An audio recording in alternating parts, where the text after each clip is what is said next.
The Journal of Clinical Nutrition has compiled some interesting facts and figures as it relates to America's ability to lose weight. The publication compiled some responses and some results from national volunteers, and here are some of their most interesting tidbits. After at least 1 year, 35% of people regained approximately 5 pounds. Meanwhile, 59% of people maintained their same weight, and only 6% of people continued to lose weight. Which causes us to ask a very probing but important question. Where's the disconnect in Americans' desire to lose and maintain their weight loss versus their actual results?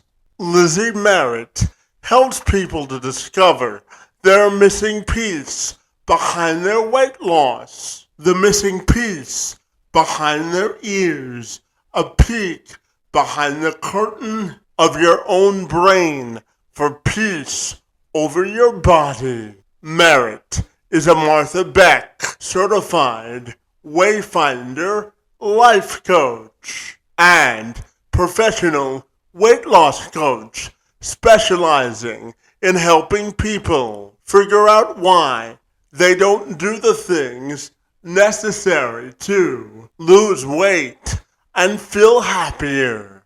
Her philosophy when it comes to health and fitness comes down to 3 simple steps, which Merritt took some time out at the beginning of her week to share with me as she paid a visit to the program to talk about the intricacies of losing weight, building confidence, and having the wherewithal to celebrate our body image, figure, and the way we mentally and physically think of ourselves.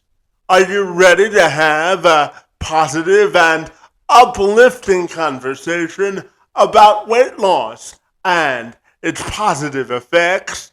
If you answered yes, you're in the right place. So without further delay, I'm Kevin McShann. Let's have this conversation.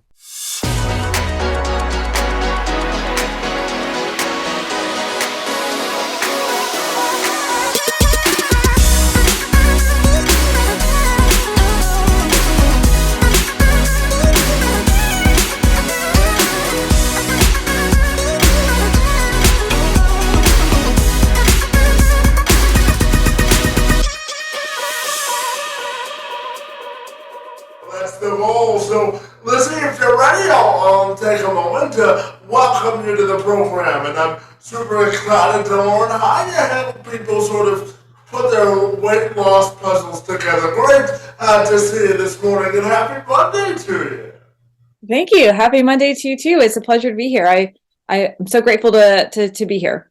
Absolutely. Now, Lizzie, I wanted to start our conversation by asking you about helping your clients sort of put the weight loss puzzle together, because you say that when you first start working with your clients, they're so consumed about living life and fitting in, and they don't necessarily put their weight loss journey at the top of their to-do list. So I'm wondering if you can tell me about all the great work that you do.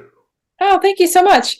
Well, in a nutshell, basically, I help people who know all the things that they're supposed to do to help them lose weight, but they struggle to actually do it. I help them figure out what are the obstacles getting in the way.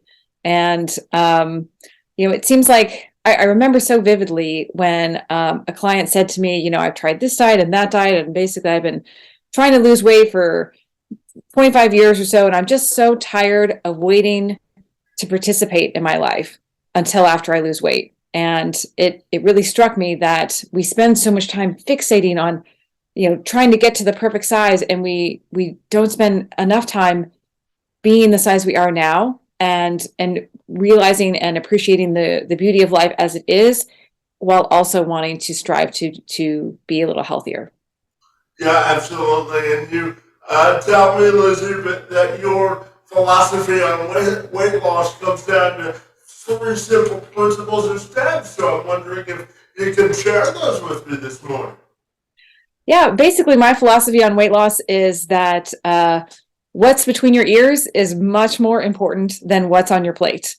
And so if there was three specific principles, I would say that the way you talk to yourself matters so much. It's very, very, it's not just nice to have, to kind of celebrate your wins along the way, but it's actually crucial to focus on the progress you're making rather than waiting until you've reached some goal. And then finally to have self-compassion, because every single one of us is going to have mistakes and slip-ups along the way, and to view those mistakes as learning opportunities, as a friend rather than a failure. Yeah, and listen, I'm wondering if we can dive into the subject of happiness, because you also say that people tend to put happiness on the other side of the finish line. And, I always say that you can't sort of serve other people until you serve your individual self. So tell me about how we can get happiness on the other side of the finish line, in your opinion. Yeah, that's such a great question. And actually, Harvard researcher Sean Achor wrote a book called The Happiness Advantage, and he talks about how we put our happiness on the other side of a finish line, whether it's like, I'll be happy when I get the promotion, or I'll be happy when I lose weight. And what's interesting about that is our brains get good at what we practice. And in that scenario, we're practicing putting our happiness out there into someday, into tomorrow, but we never practice feeling happy today. So you can operate that way, but when you get to the finish line, you get the job, you lose the weight, etc., your brain doesn't know how to feel happy today, because you have practiced happiness is out there. It's tomorrow. It's on the horizon. And so the goalpost moves. And so the way to flip that is to focus on, how can I bring the feeling I want into my day today? How can I bring, like, if I feel like I'm going to be happy when I lose weight, well, what is it that losing weight is going to make me feel? Maybe it's going to make me feel confident. Maybe it's going to make me feel worthy. Well, how can I bring that feeling into today? How can I look for examples of that in my life today in little ways as I'm working towards my kind of finish line goal of losing the weight? Yeah, absolutely. And listen, let's now talk about just sort of shifting the psychological mindset when it comes to losing weight, because it's kind of the mind over matter principle in my view. So I'm curious about how you help people shift their mindsets and really put them in a space where they truly believe they can be the champion of their own weight loss. Yeah, it's a good question, because one of the things that I find frustrating about diets is, well, there's two things. Number one, they say, like, just follow these simple steps and you'll lose weight. And if it were so simple, why is it so hard? And what I find frustrating about diets is it's like the iceberg. Their little steps are just the tip of the iceberg, and they don't deal with all the emotional and mental components underneath it. And to your question, what I would say is, we need to normalize all of the challenges that we have with following the diet simple steps. That's normal. It actually goes against the way our brains are wired to change lots of things all at once. And instead, I help my clients to look at the smallest little bits of changes that their brain and their subconscious mind can feel comfortable with. It doesn't feel like a massive change. It doesn't, set off the alarm bells of fight or flight within the subconscious mind. And what that does is it allows for small change, but it also allows you to feel successful with little things, rather than I've got to accomplish a massive change in order to and get it perfectly in order to get it right. It's more, let's strive for imperfection, but let's be imperfect consistently. Well, a life is constant battle against consistency, isn't it? Yeah, it's and that's one of the things that can make diets so difficult is because they ask for big changes. It's hard to keep up with that. And so my approach is to ask for small changes and make it small enough and easy enough that it is easy to stick with consistently. Yeah, absolutely. And Lizzie, I'm curious to ask you about how you would define a champion of good health. What do you think it means to be a champion of good health? That's a good question. In my opinion, it differs for each person. Certainly there are medical standards of good health and so forth, but for each individual person, I think they get to define what does healthy mean for them. So, for example, a bodybuilder may never have white flour or sugar, and that is healthy to them. For myself, I have sugar and I have white flour somewhat frequently, and I think the champion of good health is what does healthy mean to me? What is the lifestyle that I enjoy that can also allow me to have the physical health and vitality that I desire. Yeah, So basically, the balance. Yeah, absolutely. And Lizzie, I'm going to share just a little bit about myself personally. Anyone that watches or listens to my podcast knows that I was born with what's called spastic quadriplegia cerebral palsy, and I've sort of dedicated every aspect of my adult life to making things more inclusive. I have a background in inclusive employment and helping individuals with disabilities find work. But I'm curious to ask you, how do we make health more inclusive and more accepting for more people? Because, the type of cerebral palsy I was born with, it's one of the most severe forms of cerebral palsy that you can have. And if I don't prioritize health and fitness, my muscles contract faster than most people. So I'm fascinated to ask you, what do you think it means to make health and wellness more inclusive for more people? Yeah, thank you for that question, and also thank you for what you do.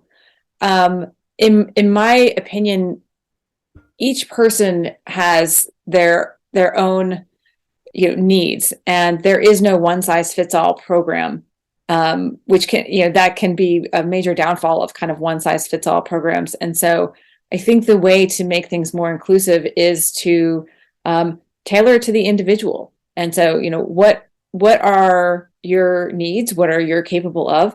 And so if there's if you're striving for more movement but you're chair bound, like let's figure out ways that you can do the movement that is available to you. If you're striving for healthier foods, but you live in an urban community that doesn't have great access, what is the healthiest option available? And so it's, instead of rules to follow, it's more tailored specifics to what is the nature of your situation and how can we adjust it to you rather than make you adjust to the guidelines or the rules of a diet or a program.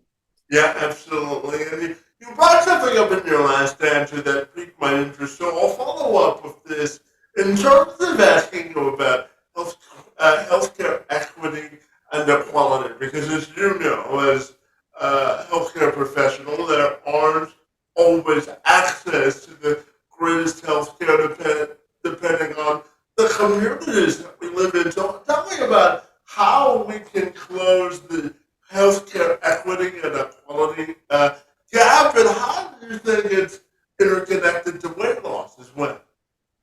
Oh gosh, what a question. I think if I knew the answer, perhaps I would run for office. Um, I think that the ways to close the healthcare equity gap is to make it more available to everyone at a lower cost or no cost, and so that the access is equal for all parties. And how does that apply to weight loss? I think that the diet industry does us a disservice, because back a minute ago when I said, like it says, just follow these simple rules to help you lose weight. Well, number one, not everyone is able to necessarily follow those rules based on their food or exercise that is available to them. But number two, when we struggle to follow the rules, we feel like we're the problem. And if I'm the problem, well, then it's a lot easier just to give up, because I must be broken. And so I would want the diet industry to shift their focus away from just do this, and more focus on, when you struggle, here's some tools to help you, because all of us struggle. All of us have times when we don't want to follow the rules of the diet. And so I would want to normalize the struggle and allow for that feeling of, you're not the problem, the diet is the problem. Yeah, absolutely. And Lizzie, I know that you wrote a book to talk about the emotional and mental side of weight loss and helping people through that. So I'm wondering if you can tell me about the book that you wrote, why you wrote it, and the process of getting it published, because I know getting a book published isn't the easiest thing in the world to do. So I'm wondering if you can tell me about that journey as well. Sure. Thank you, Kevin. So the book is called You Are a Miracle: How to Lose Weight and Love Your Body Too.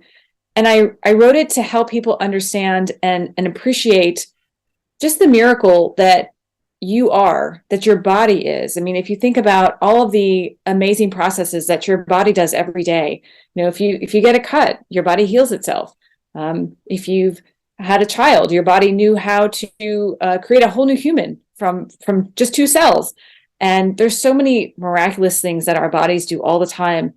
And we spend very little time appreciating the miracle that we are. And we spend a lot of our time wishing we were different. And so I wanted to write a book that could help someone feel a love and appreciation for themselves, while also normalizing it and making it okay to lose weight, and address the mental and emotional struggles with losing weight, like, self-sabotage, or when I struggle to change my habits, why does that happen? Or when I want to eat my feelings, all those kinds of things are things that I address in the book, because I think that those are the obstacles that get in the way of losing weight. And so I wanted to help people with the real challenges of weight loss, rather than just another set of rules to follow. Yeah, absolutely. So let's dive into the emotional side of it, because losing weight can be an emotional journey for some, but I also think it can be emotionally rewarding as well. So when it comes to weight loss, Lizzie, how do you think we can achieve emotional fulfillment? Yeah, thank you for asking that. One of the first chapters in the book is, each chapter is called How to, what have you, like, how to stop eating your feelings. And one of the first chapters is how to feel enough. And many of us feel like weight loss is a ticket to our worthiness, that, body shape is highly valued in our society these days. And so when I talk about how our worthiness, our enoughness is not found in the scale, it's found within you, within your own heart and soul. And so that's a place to start. Then when you talk about the emotional side of weight loss, there's so many things and so many components to that, whether it's, the shame cycle that we feel when, we fell off the wagon. And so then, why did I do that? And that shame can kind of perpetuate itself. That's one piece of it. To the antidote to that, it's being, self-compassion and offering yourself compassion as well. And then the whole part about, eating your feelings, which we all do to some degree. Emotional eating is a major component. And I have a whole chapter on addressing that, and, how to allow for your feelings, and also how to learn from moments when you do end up eating your feelings, or avoiding feeling your feelings by turning to food, and how to use that as a positive moment instead of a setback. Yeah, absolutely. And, listen, when it comes to weight loss, a lot of people do it because they want to make themselves feel better or be in a better emotional state about their psychological self and not really appreciating who they are and where they're starting. But having an appreciation for your self worth before you start your weight loss journey is equally as important. Would you agree with that? Absolutely, absolutely. And it's not always the easiest thing to have an appreciation for yourself, particularly if you've had messages most of your life of telling you that you're not enough for whatever reason. Many of us struggle with that. Yeah, absolutely. And listen, when you look at the world today in terms of the weight loss sort of, for lack of a better word, edict that is out there when people look for ways to lose weight, how important is it to really block out the noise and come up with a disciplined sort of approach to uh, for it to be tailored to you? Because if you listen to too many people during this journey, you can tend to get off track. So tell me, how important is it to remain disciplined during this process as well? Oh, that's an interesting question. Um, Discipline is a interesting word, and I think that I would go back to the word consistency that we mentioned in the beginning. That when I'm working with a client, I'm less interested in them following, I don't know, macros or paleo or keto or whatever. I'm much more interested in what works for your life and what feels like a slightly healthier choice that you could live with and you could see yourself still doing 5 years from now. So it's less about, the hardcore discipline, and it's more, let's make a choice that is easy enough for you to be consistent, that you can still continue doing it for 5 more years. So in my opinion, how important is discipline? I would actually reduce the intensity of the word discipline, and I would say make your choices, healthy, positive, but easy enough that you can be consistent. So you don't necessarily have to be disciplined. Yeah, absolutely. And listen, one of the life philosophies that I live by personally is that the only level of expectations that you have to meet on your own in life and fitness and anything you do, because it's my belief that if you don't have a standard of your own personal level of expectations, it's kind of hard to fill the cup of other people. So the question, as it relates to weight loss, is how do we set expectations that keep us accountable at the same token, but are also realistic to where we are in our weight loss journey? Yeah, great question. And I would actually answer that with a question to whomever the person who's trying to lose weight is whatever choice you're deciding to make to be healthier, where is this choice coming from? Is it coming from a place of I'm supposed to, or is it coming from a place of I choose to because this feels good to me? And any kind of choice that comes from I'm supposed to, it puts you almost like in a dichotomy within yourself of there's the dictator who says, you have to follow the rules. And then there's the rebel that's like, but I don't want to. And no matter who wins, part of you is losing. Whereas when you make a choice from a position of, I choose to have this apple or I choose to have this pizza, either way, you are proactively making a choice that is in line with your integrity, and it is something that you're proactively choosing for you.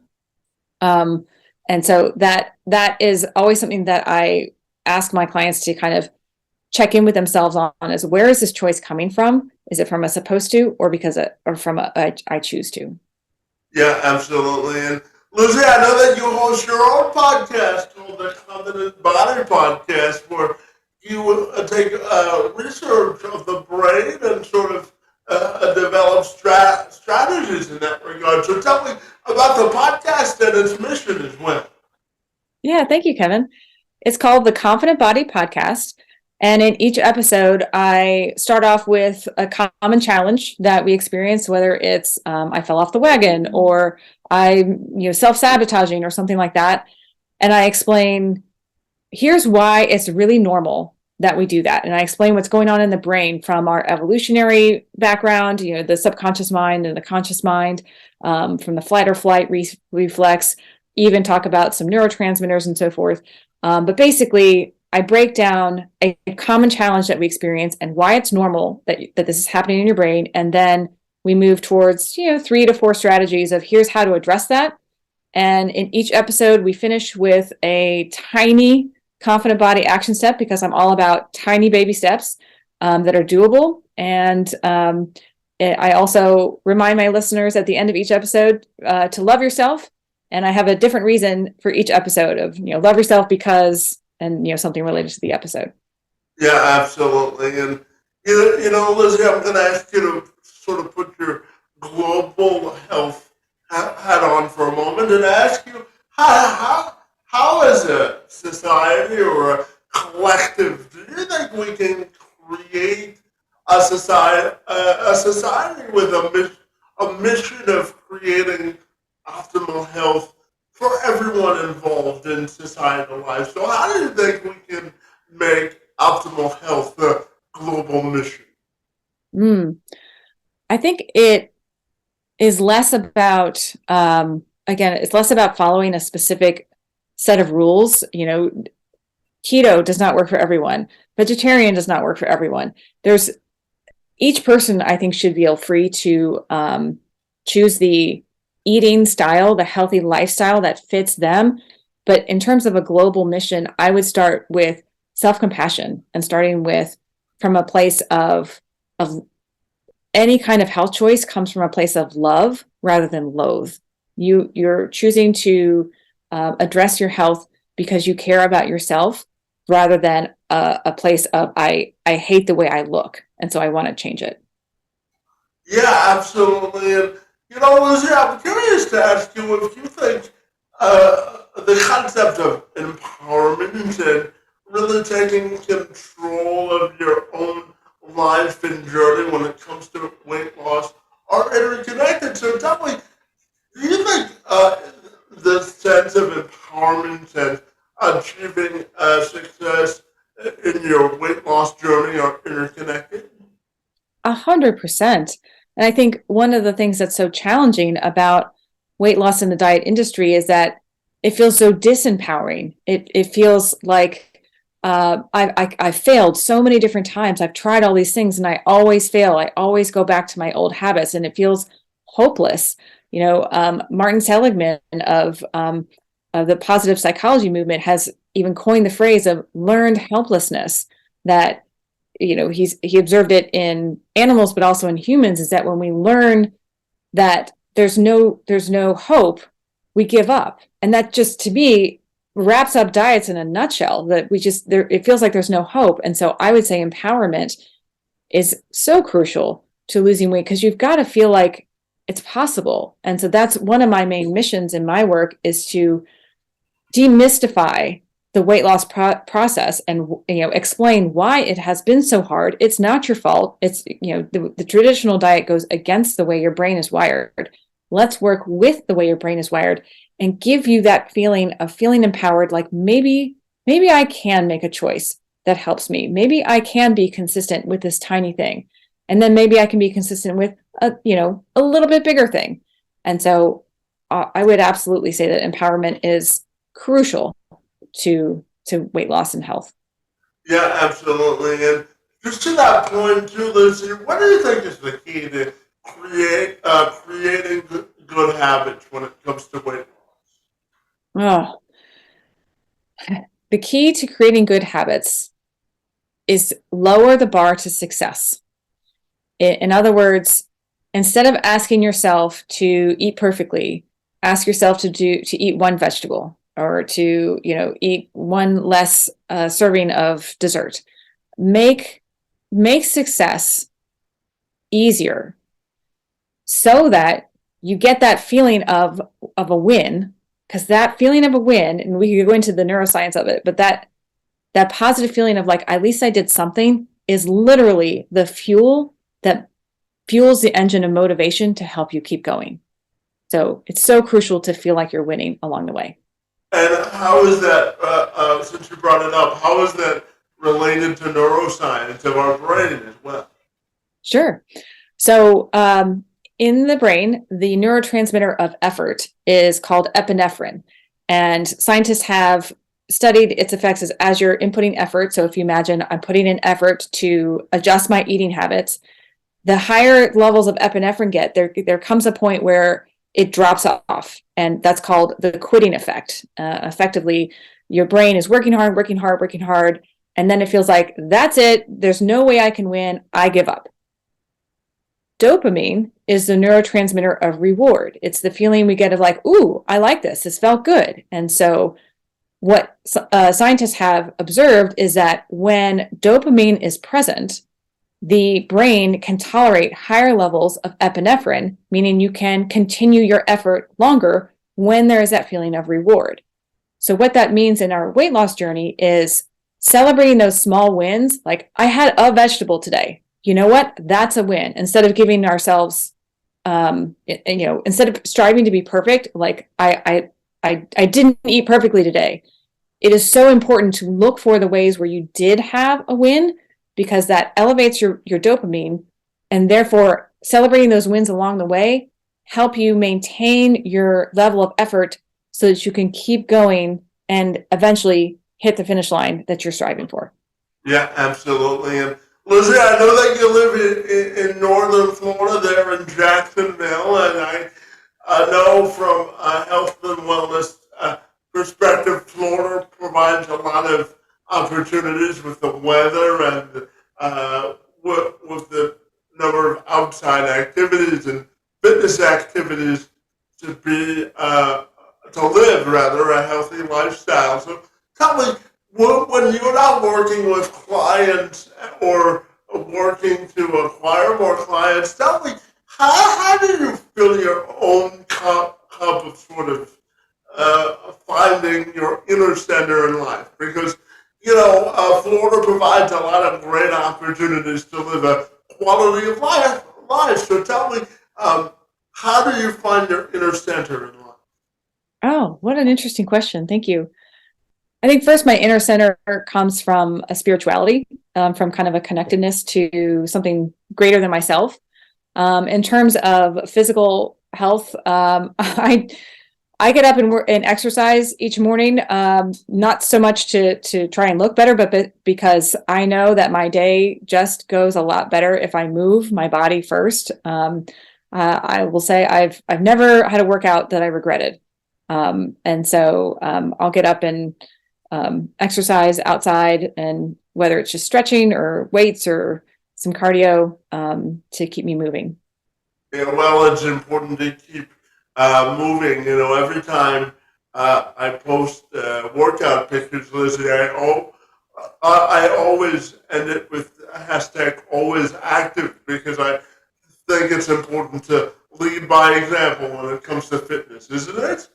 Absolutely. Yeah. It's it really makes a difference. And I know that, like I said, my day goes happier when I get in some movement and get to lead by example. Yeah, absolutely. And Lizzie, I'm just fascinated for personal reasons. Tell me, why is Jacksonville a great place to be? Why do you like living there? Oh, thanks.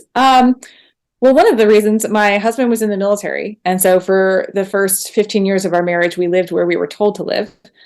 So now we get to live where we choose to live. And I love it because I can walk outside my door every day of the year and see the sky, whether it's hot or cool or rainy or sunny. And Jacksonville as a city it has all of the amenities of a city, but it's pretty low key, and it's also near the water. So it's got a little bit of everything.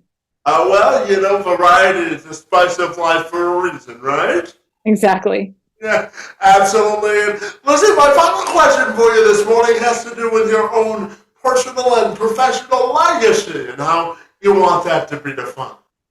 Oh, I think it always starts with one person, and if I can make a difference in one person's life, that's the place to start. And then the next person and the next person, and it just has ripple effects on out from there. The domino effect, right? Exactly. Yeah. Absolutely. So, listen, tell me if people want to get connected with you personally, with all the good work that you do, whether they want to buy the book, listen to the podcast, or get in touch with you personally. What's the best way they can do that? Oh, thank you.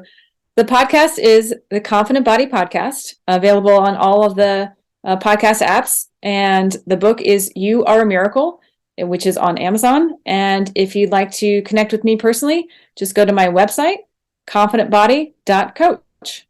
Well, fantastic. Well, Lizzie, I really want to thank you for the good work that you do to make our world a healthier, fitter, and more happier place. Your work in the space of weight loss and health and wellness is most appreciated, and I want to sincerely thank you for engaging in conversation with me this morning. It's most appreciated. Oh, thank you, Kevin, so much. And thank you for the work that you do. You make a difference.